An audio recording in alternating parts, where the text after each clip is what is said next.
حضرت بابا فرید رحمۃ اللہ علیہ نے فرمایا کہ تم جس بھگوان کی پوجا کرتی ہو وہ تو خود پتھر کا ایک بے جان مجسمہ ہے جو اپنی جگہ سے ہلکی سی بھی جنبش بھی نہیں کر سکتا، وہ کسی انسان کے کیا کام آئے گا؟ میں جب خدا کی بات کر رہا ہوں تو وہ اپنی ذات میں تنہا ہے، اس کا کوئی شریک نہیں، سارے جہان کے انسان مل کر بھی اس کے فیصلے کو تبدیل نہیں کر سکتے۔ تم بھی اسی خدا کو پکارو، وہی تمہیں ان ظالم جوگیوں سے نجات دے گا۔ ابھی یہ باتیں ہو ہی رہی تھیں کہ دور سے جادوگر کے چیلے آتے ہوئے دکھائی دیے۔ وہ عورت دیکھ کر گھبرائی اور بابا صاحب سے فرمانے لگی کہ یہی جادوگر کے وہ چیلے ہیں جو شاید میری ہی تلاش میں ادھر آ نکلے ہیں۔ عورت کو خوف زدہ دیکھ کر بابا جی نے فرمایا کہ تم اب میری مہمان ہو، اس لیے تمہیں کوئی ہراساں نہیں کر سکتا اور نہ تمہیں پریشان ہونے کی ضرورت ہے، میں خود ان لوگوں کو جواب دے لوں گا۔ اسی اثناء میں جادوگر کے چیلوں نے آتے ہی غیظ و غضب کا مظاہرہ کیا اور قہرناک لہجے میں عورت سے کہنے لگے کہ تم یہاں آرام سے بیٹھی باتیں کر رہی ہو اور گرو دودھ کا انتظار کر رہے ہیں، ابھی چلو تو صحیح، تمہاری خیر نہیں۔ ان کی یہ بات سن کر حضرت بابا فرید رحمۃ اللہ علیہ نے فرمایا کہ اس عورت کو میں نے روک لیا ہے، تم بھی یہیں بیٹھو۔ ابھی آپ رحمۃ اللہ علیہ کی زبان سے یہ الفاظ نکلے ہی تھے کہ جوگیوں پر سختہ طاری ہو گیا اور وہ زمین پر ایسے گڑ گئے جیسے انہیں زنجیریں پہنا دی گئی ہوں۔ کچھ دیر بعد جوگیوں کی دوسری ٹولی انہی کو تلاش کرتے ہوئے وہاں آ نکلی، انہیں بھی حضرت بابا فرید رحمۃ اللہ علیہ نے بیٹھنے کا حکم دیا۔ وہ بھی چپ چاپ ایک غیبی تائید سے سر جھکا کر بیٹھ گئے جیسے انہیں کسی مقناطیسی قوت نے جکڑ لیا ہو۔ آخرکار جادوگر بھی اپنے چیلوں کو ڈھونڈتا ہوا ادھر آ نکلا اور چیلوں کو وہاں بیٹھے ہوئے دیکھ کر زور زور سے چیخنے لگا کہ تم لوگ یہاں کیا کر رہے ہو؟ گرو کی آواز پر وہ چیلے خاموش رہے، لیکن بابا جی نے فرمایا کہ انہیں میں نے قید کر لیا ہے۔ گرو کہنے لگا کہ کون ہے جو میرے چیلوں کو قید کر سکے؟ گرو انتہائی غرور اور تکبر کا مظاہرہ کر رہا تھا اور یہ کہتے ہی اس نے مختلف منتر پڑھنے شروع کر دیے۔ حضرت بابا فرید رحمۃ اللہ علیہ نے جادوگر سے مخاطب ہو کر فرمایا کہ اب تمہارا کوئی منتر نہیں چلے گا، اب کفر کے دن پورے ہو چکے ہیں۔ بابا جی کی باتیں سن کر گرو اپنے غرور اور تکبر سے باز نہیں آیا اور اس پر ہذیانی کیفیت طاری ہو گئی اور چیخ چیخ کر وہ زور زور سے منتر پڑھنے لگا اور بدی کی تمام قوتوں کو پکارنے لگا، مگر آج کوئی اس کا مددگار نہیں تھا۔ جب گرو کی کوئی چال کارگر ثابت نہ ہوئی تو اس نے بھی حضرت بابا فرید رحمۃ اللہ علیہ کے قدموں میں سر رکھ دیا اور اپنے چیلوں کی رہائی کے لیے التجا کرنے لگا۔ بابا جی نے فرمایا کہ تیرے چیلوں کو صرف ایک شرط پر رہائی مل سکتی ہے کہ تم انہیں لے کر کہیں دور چلے جاؤ اور آئندہ مخلوق خدا کو تنگ کرنا چھوڑ دو، اگر اس سے باز نہیں آؤ گے تو یہ زمین تم پر تنگ ہو جائے گی۔ بابا جی کا یہ حکم سن کر گرو مرتا کیا نہ کرتا، چنانچہ اس نے بابا جی سے وعدہ کیا کہ مجھے اور میرے چیلوں کو چھوڑ دیں تو میں یہ جگہ ہمیشہ کے لیے چھوڑ دوں گا۔ چنانچہ آپ رحمۃ اللہ علیہ نے انہیں جانے دیا اور گرو اپنے چیلوں کو لے کر ہمیشہ کے لیے اس علاقے سے دور چلا گیا۔ بابا جی کی اس کرامت کا تمام علاقے میں خوب چرچا ہوا اور اس کرامت کی وجہ سے لوگ دور دور سے جوق در جوق آپ کے پاس آنے لگے اور اسلام قبول کرنے لگے۔ چنانچہ اس واقعہ کے بعد جب بابا جی کی شہرت دور دور تک پھیلی اور لوگوں کا آپ کے پاس رش لگ گیا تو بعض کوتاہ اندیش حسد اور بغض کی وجہ سے آپ رحمۃ اللہ علیہ کی مخالفت بھی کرنے لگے۔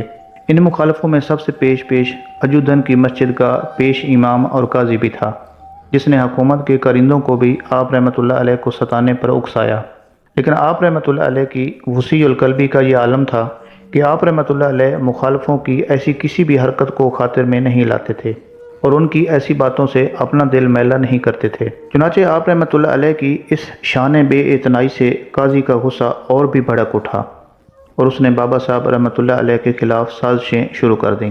اس نے ملتان کے علماء سے آپ رحمۃ اللہ علیہ کے خلاف فتویٰ حاصل کرنے کی کوشش کی اور اپنے ایک خط میں علماء ملتان سے استفسار کیا کہ ایک شخص جو اہل علم میں سے ہے قوالی سنتا ہے تو اس کے بارے میں شریعت کا کیا حکم ہے۔ علماء ملتان نے قاضی کو تحریر کیا کہ اس شخص کا نام لکھو کہ کون ہے۔ قاضی نے آپ رحمۃ اللہ علیہ کا نام لکھ کر بھیج دیا۔ ملتان کے علماء نے بابا فرید رحمۃ اللہ علیہ کے خلاف فتویٰ جاری کرنے سے صاف انکار کر دیا اور قاضی کو لکھا کہ تم نے ایک ایسے درویش خدا مست کا نام لکھا ہے جو تمام علوم شریعت کا منتہا ہے، ہماری کیا مجال ہے کہ ہم اس کے قول و فعل پر اعتراض کریں۔ قاضی کا جب یہ حربہ ناکام ہوا تو اس نے ایک آوارہ گرد لالچی قلندر کو آپ رحمۃ اللہ علیہ کے قتل پر آمادہ کیا۔ یہ شخص کپڑوں کے نیچے اپنی کمر میں ایک تیز دھار چھرا چھپا کر آپ رحمۃ اللہ علیہ کے آستانے پر حاضر ہوا۔ آپ رحمۃ اللہ علیہ اس وقت عبادت الہی میں مشغول تھے اور سجدہ میں پڑے ہوئے تھے۔ صرف سلطان المشائخ حضرت خواجہ نظام الدین اولیاء رحمۃ اللہ علیہ آپ کے پاس موجود تھے۔ آپ رحمۃ اللہ علیہ نے حالت سجدہ میں فرمایا کہ یہاں کوئی موجود ہے؟ سلطان المشائخ نے جواب دیا کہ آپ کا غلام نظام الدین حاضر ہے۔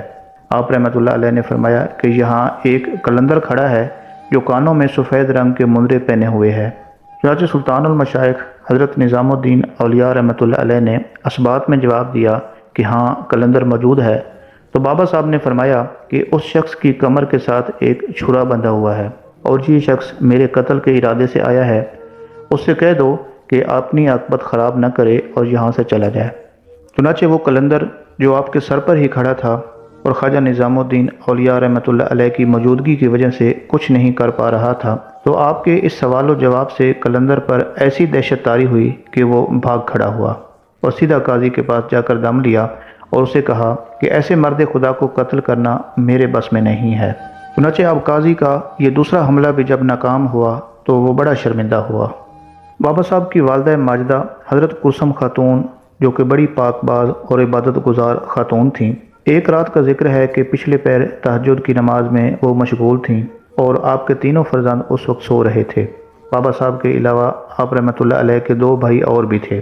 چنانچہ ایک ہندو چور چوری کی غرض سے آپ کے گھر میں داخل ہوا۔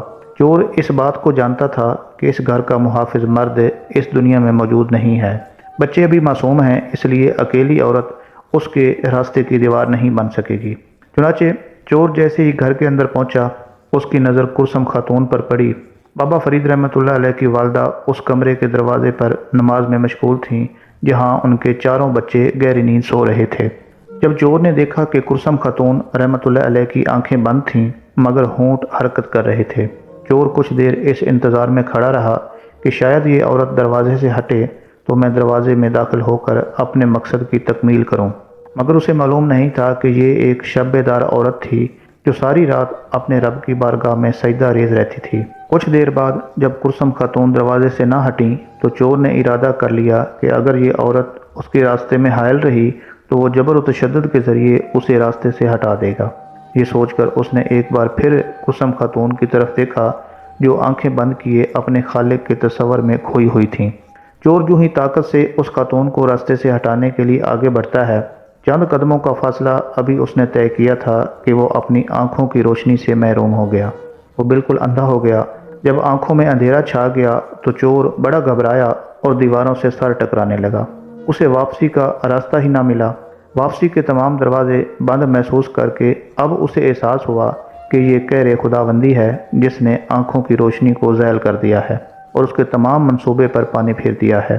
چنانچہ اس احساس کے آتے ہی اس نے چیخنا چلانا اور شور مچانا شروع کر دیا۔ وہ کہنے لگا کہ میں اپنے عقیدے کے اعتبار سے ایک بت پرست ہوں، چوری میرا پیشہ ہے، اس گھر میں میں چوری کی غرض سے ہی داخل ہوا تھا، لیکن اپنی آنکھوں کی روشنی اب میں کھو بیٹھا ہوں۔